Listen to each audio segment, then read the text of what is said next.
I watched the Cyndi Lauper reality show last year about her life, and on the reality show, she was talking about she was writing this Broadway musical with Harvey Fierstein, and they were writing it together, and she was writing the music for it and everything else, and it ended up being a smash hit on Broadway. And so I was really excited about that. So I'd never seen it. Of course, I don't live in New York, so I couldn't go watch it on Broadway unless I visited there. And so I watched it on there's a movie they made about it, I guess last year, on Netflix, and called Kinky Boots, the movie. It was really good. I really enjoyed it. It's a really good movie. It's got, a drag queen, and it's got, anytime there's a drag queen, honey, there's going to be some fun. It's got a drag queen, and it's got it's got music, and it's got fun and sass, and it's got a message, of course. And so I really liked it a lot. So if you haven't seen Kinky Boots, the movie, definitely check it out. It's definitely worth watching, I think, for sure. Let's see. And on a side note, I was going to talk to you quickly. I was going to talk about this on my Brain Perch show a couple of days ago, or a couple episodes ago, but I forgot to. So I'll talk about it on here real quick. My dog, about a month ago, I had the vet come. I have a mobile vet who comes to the house because my dog is old. He's 13 and a half now. And he's so sweet. I love him dearly. He's like my kid. And he actually had this mass on his backside. And so I had the vet come to him. She makes house calls. And she examined him, and she took biopsies and everything else. And it turned out that it was cancer. And he has this cancerous mass back there, and it grew and it grew. And so she came back a couple weeks later, and she cut it off. And that was not fun. It was so hard. It was so not fun watching that. But anyway, and she took it to the lab to make sure and see what kind of cancer it was, whatever. And it came back that it was adenocarcinoma or something.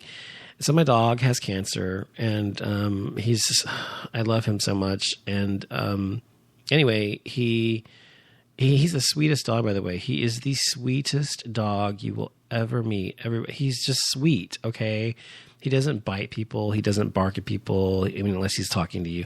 He doesn't hurt it. He wouldn't hurt a fly. He's very docile. He's just the best dog in the world. He's always been the best dog. He's always followed me around everywhere I go, and he's loyal and sweet. He's just the best. I mean, honestly, I couldn't have asked for a better dog ever.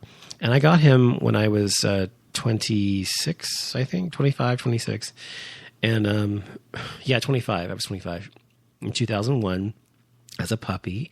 He's a blue Merle Sheltie, and he's beautiful. He's a gorgeous dog, and so I've had him all this time. I've raised him from a puppy until now, and so to see him start to get so old and to slow down, he has a really hard time getting up. His hind legs, sometimes they don't work. As a matter of fact, today my husband and I were watching TV, and we heard a little kind of a whimpering sound. It wasn't whimpering exactly, but a little bit. And I went into the living room, the formal one, and he was in there. He couldn't get up, and I just feel so bad for him. So that's been happening a lot lately. And the vet has been giving him prednisone and some painkillers, tramadol, and some other things to help him, feel better. Because the reason he can't get up and stuff is his arthritis is so bad, and his hind legs are giving out. So if he lives long enough, I'm gonna get him a wheelchair if he needs it eventually. If he can't get around, once we pull him up, he can walk around fine for the most part, slowly, but he gets around okay. But anyway, my point is so the vet said after she found cancer in him that we need to take him to a cancer center for dogs or for pets. And so there's a cancer center here in Dallas, not too far off of Greenville or Forest, and it's on Greenville off of between Forest and LBJ if anybody lives in Dallas. And so we took him there to the best doctor. His name is Dr. King. That's the vet's name. He specializes in cancer in pets like dogs and cats and things. And so we took him in there, and he looked at him and said how, everybody said how beautiful he was, my dog was, and everything, and how how beautiful he was and how sweet he was, because he is. And in the waiting room and in the doctors themselves said it. Anyway, so he examined him and he looked at his blood work and stuff and said he was doing fine blood-wise, except for the cancer, obviously.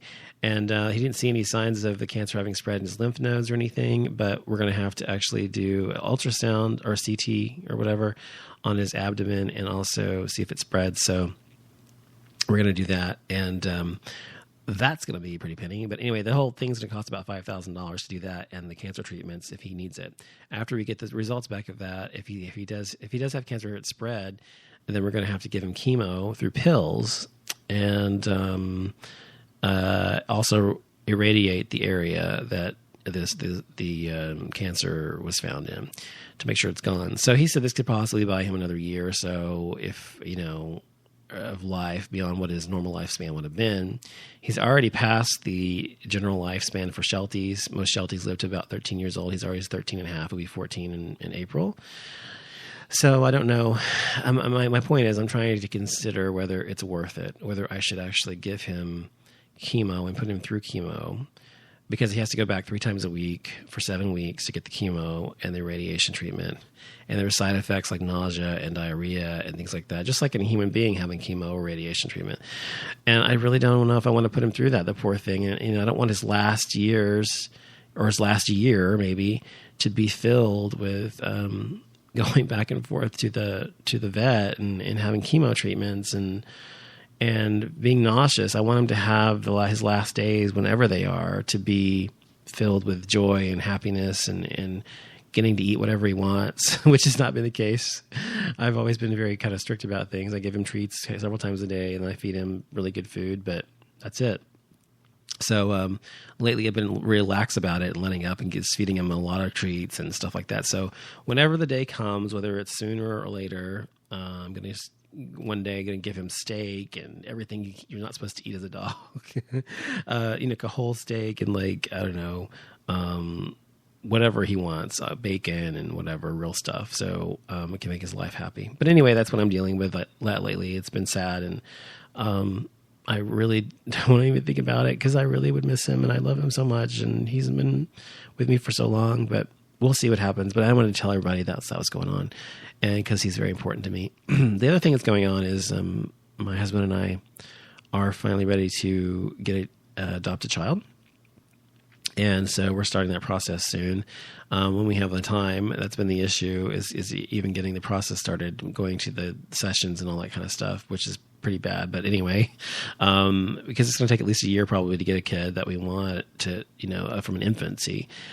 So we decided to go that route because to actually have a surrogate do the delivery and carry the child and all that stuff is not a guarantee. And that's after you spend $100,000 on it for one child.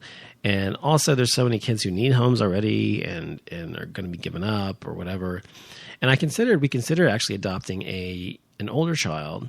But I've mentioned on the show before that concerns me because being a gay man or being gay men, we don't want to adopt a child that's already been brainwashed by religion or brainwashed by political leanings of their parents or their society they grew up in, to hate gay people or to hate people of any kind. And I don't want to have anyone who's highly bigoted, even in my kids. So, because whatever kid I have is not going to be that way. They're going to be a very open-minded child.